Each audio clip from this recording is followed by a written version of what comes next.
family to them. It's been a hard time, but my team and I have been working around the clock with our partners in government, in business, and in labor to provide some support for those who are struggling. We've worked with the federal government to secure support for small businesses who need it. And Lieutenant Governor Gilchrist and former Lieutenant Governor Brian Calley teamed up to encourage small business owners to apply for the Paycheck Protection Program.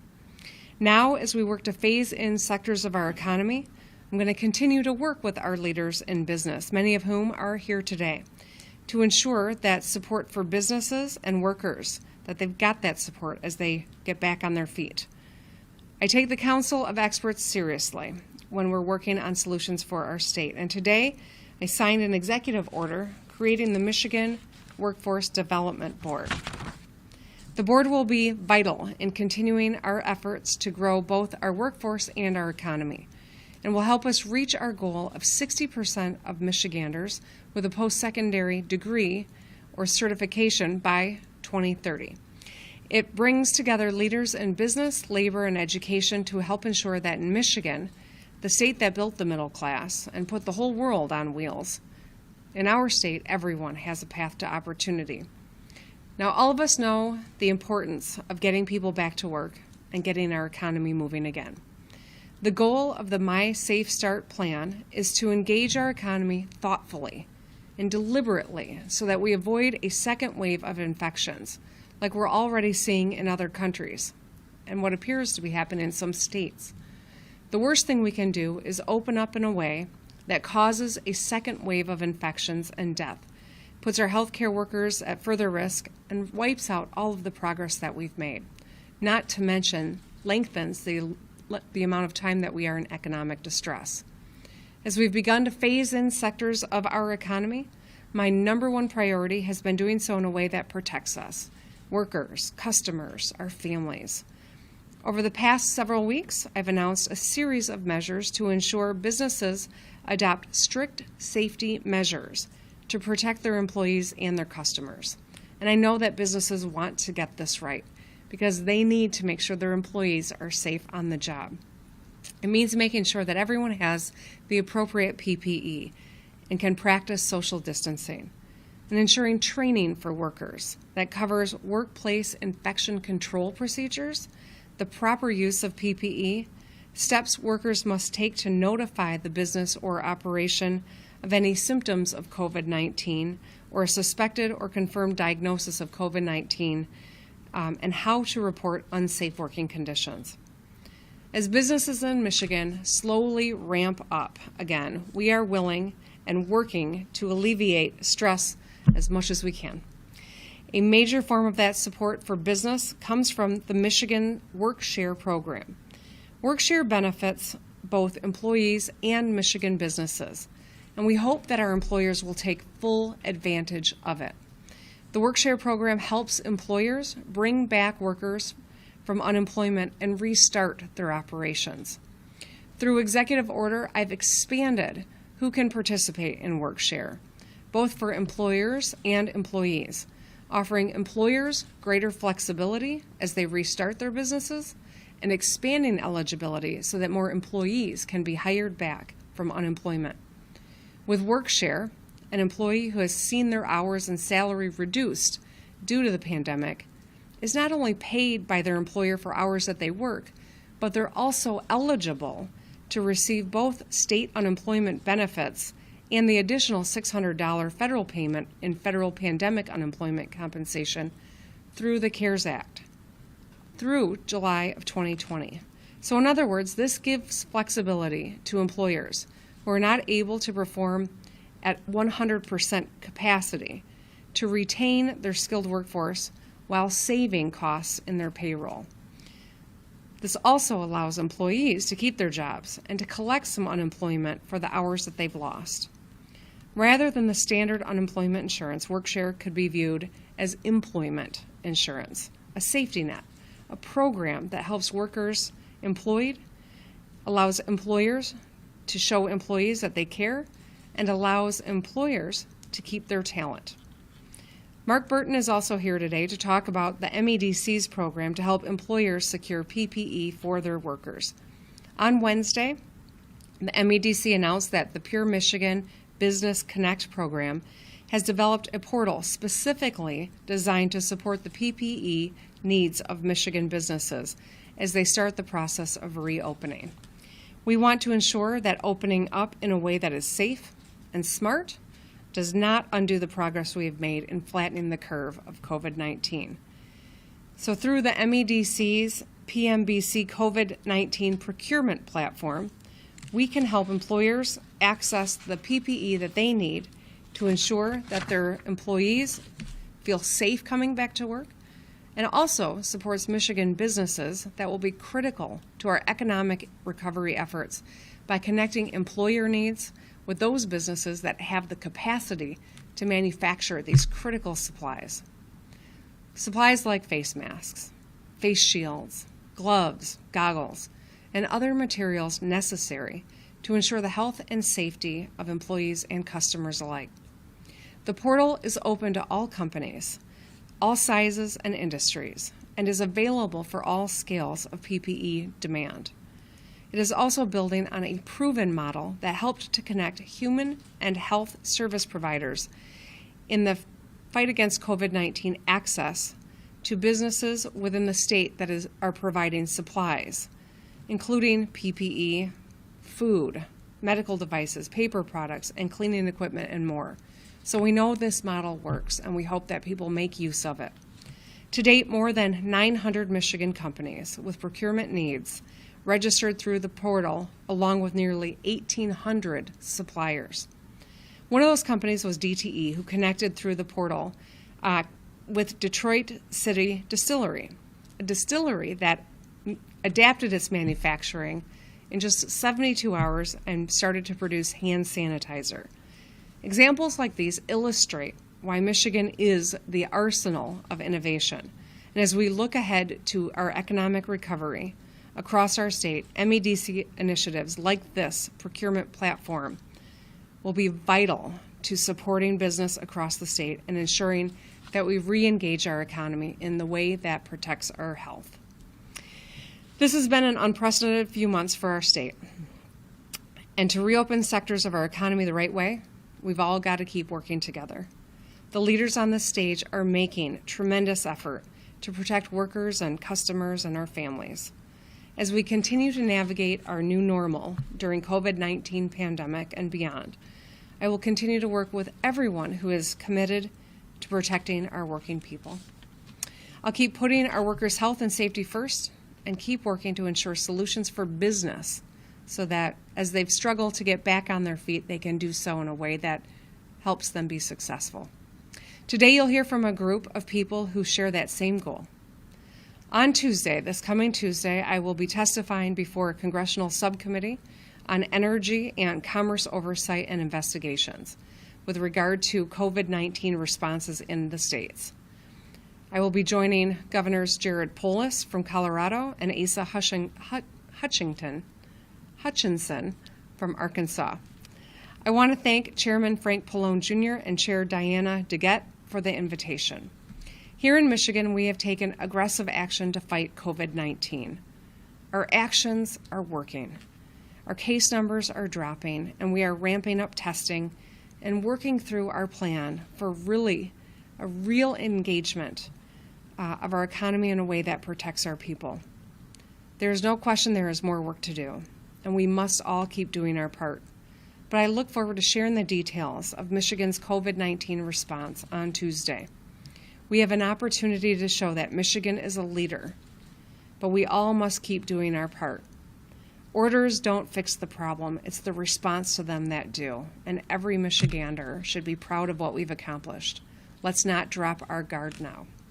With that, I'll introduce Dr. Janae Kelly. That if their inability to open in a more robust way doesn't come around soon, that 45 people are going to be permanently unemployed. A family-owned hair salon of 19 years said they don't know how much longer they can hold out. I understand your reasoning, and you've mentioned it several times. Is there anything you can do to offer folks like that, particularly family-owned businesses without a lot of resource, some hope as we move forward? Well, absolutely. I think that one of the things that we should all be very proud of is when we look at where Michigan is on the national map, we've made incredible progress. And it's because the vast majority of people in the state have taken this seriously and done their part. It is because of that we are continuing to turn the dial and re-engage additional sectors of our economy. I believe that if we continue on the trajectory that we are on in the coming days, we'll have additional regions that will be looking to moving forward. And as you know, everyone wants to know precisely when that's going to be. And I think that's one of the frustrations that is real. It's legitimate. I have the same. And yet we know that we've got to follow the data as we continue to ramp up and identify where COVID-19 is and trace. We're going to be in a much stronger position to make sure that as we re-engage, we're going to stay safe in that. And I know that there are people across our state who have spent a lifetime building a business that is now precarious, or to put it lightly, and I know that they're worried. What I can say is that because of where the numbers are headed, we feel confident that if it continues, that we will be in that position to continue this re-engagement and stay re-engaged. And I know that's what everyone wants.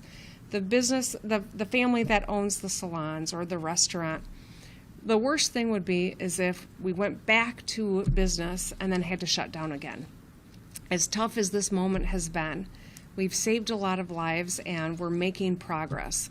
But if we have to start moving backward because people drop their guard or don't take this seriously or stop wearing masks and observing best practices, we'll be back where we started, and none of us can afford for that to happen. As tough as this has been, that would be devastating. And so I just, to the people who you've spoken with, to people across the state that feel that same way, please know that I am as eager to keep turning this dial and re-engage as anyone.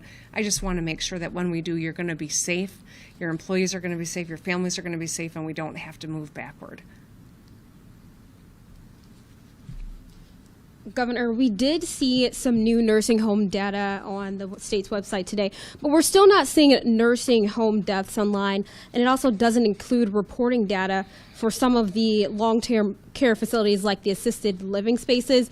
We keep hearing that the state has a plan for this types of reporting and increased testing, but what does that plan exactly look like? As far as what is your progress on that, and when will we see this, and how reliable will it be? So this is one that I'm going to hand over to Dr. J. So that is a great question, and I'll tell you, I myself am frustrated as well. Our data reporting systems for public health, whether it's hospitals or just people getting a test, they have not kept up with what we need to be able to fight this pandemic and get people the information as quickly as we should. So CMS put out guidelines, as I've mentioned earlier this week. They put out guidelines recently. We had to align our guidance to the nursing facilities with those guidelines. Today, just a couple of hours ago, we made sure after cleaning all of the data, it doesn't come in perfectly. We have to clean it and make sure there's no duplicates. So right now, as of today, we have the cases by facility on the website. You can even see who actually did not report as well. We still have to work on the deaths. What I don't want to do is put up data that's not accurate. What we know is that there are some facilities that are reporting to the local health department, but they're not reporting to us, and we have to understand what that means and put that up as well. But our goal is to be able to report as accurate as we can, death data, and also we are gathering information from those additional facilities that you said as well. But again, we got to get it right. We have to make sure people understand what to report, and we'll continue making progress with that.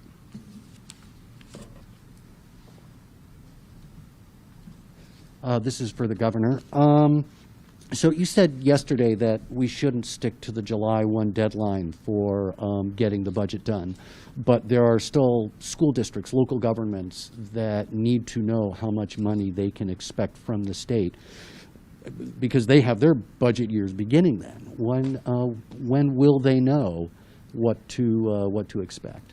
Yeah, I'm acutely aware that local governments and school districts have their budget year begin at July 1st, and that's precisely why I tried to get that budget done last year on time, and of course it wasn't done until the last moments. The fact of the matter is right now we've had to, because of COVID-19, deal with this massive economic hole that it's created in our budget. It is my fervent hope that as I testify on Tuesday before Congress, that I can tell the precise story of what is happening here with regard to these shortfalls and what's at risk here. In the midst of a pandemic, it would be incredibly short-sighted to force cuts into public health, public education, and public safety. And yet, that's the potential problem that we're confronting, and that's what I'm trying to avoid by hoping that and working to encourage Congress to take action. And it's my hope that the Republicans in town are reaching out to the United States Senate leadership as well as the White House to encourage them to move forward so we can avoid that. We recognize, too, that moving the tax collection back means that we won't know even when you look at the revenue estimating conference what precisely we're dealing with, which we would have a lot more information generally. And so it was July 1st is the right goal, but because of COVID-19, it is an unrealistic one at this moment, and that's why we've got to do the best we can with as much information as we have, and we'll know a lot more as we get closer to that timeline. Then what is Your observations on that, please. Yeah, thanks, Rick. I think like many, I've been watching the news and just horrified by what we saw in the video. George Floyd's family deserves a thorough and timely and impartial investigation into the protocol and procedure and the events and circumstances surrounding his death. Every time something like this happens, whether it makes the news or not, it's just another reminder that we've not treated this broken component of our culture with the urgency that it demands. And there has not been enough urgency in doing the hard work that we need to do as a country to enact the cultural change. It's long overdue, and I cannot pretend that I understand the exhaustion or the desperation that African Americans across our country are feeling right now. Can't imagine being a mother who's afraid every time her son goes out in public that he might not come home. But what I do understand is that it's on every leader in this country to work urgently until we achieve that cultural change that's overdue. And it's incumbent on every one of us to stand up for what is right. We have to hold people accountable, people that perpetuate these abhorrent actions. George Floyd's death and the deaths of many others, Ahmaud Arbery, Trayvon Martin, Renisha McBride, they're not isolated incidents, but they're a part of a systemic cycle of racial injustice in our country. I thought this question might come, and that's why I wanted to jot down a few thoughts, because it is important that we get this right. The events of the last couple of weeks have really sent a clear message that Black lives are under threat every single day, whether it's the fear of law enforcement or the fear of this pandemic. And we cannot live in a society, in a country, where our rights and dignity are not equal for everyone.